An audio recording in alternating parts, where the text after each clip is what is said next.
একটি নল 12 মিনিটে একটি চৌবাচ্চা পূর্ণ করতে পারে। অপর একটি নল 1 মিনিটে তা থেকে 15 লিটার পানি বের করতে পারে।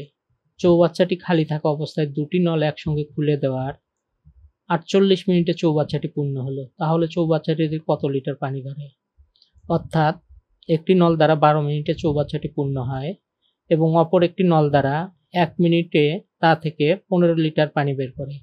দুটি নল এভাবে চলতে থাকলে 48 মিনিটে গিয়ে চৌবাচ্চাটি পূর্ণ হলো। এখন চৌবাচ্চাটিতে কত লিটার পানি ধরে তা আমাদের নির্ণয় করতে হবে। অঙ্কটি দুইভাবে সমাধান করা যেতে পারে। আমরা সহজ নিয়মে সমাধান করব। প্রথমে আমরা ধরে নেব চৌবাচ্চাটিতে পানি ধরে x লিটার। সমাধান: ধরি চৌবাচ্চাটিতে পানি ধরে x লিটার। একটি নল 12 মিনিটে পূর্ণ করে x লিটার। 1 মিনিটে পূর্ণ করে x/12 লিটার। দুটি নল খোলা অবস্থায় 48 মিনিটে পূর্ণ করে x লিটার। এখানে যেহেতু বলা হয়েছে দুইটি নল একসঙ্গে খোলা অবস্থায় 48 মিনিটে চৌবাচ্চাটি পূর্ণ হয়েছে, এজন্য দুটি নল খোলা অবস্থায় 48 মিনিটে পূর্ণ করে x লিটার। 1 মিনিটে পূর্ণ করে x/48 লিটার। প্রশ্ন মতে x/12 মাইনাস x/48 সমান সমান 15।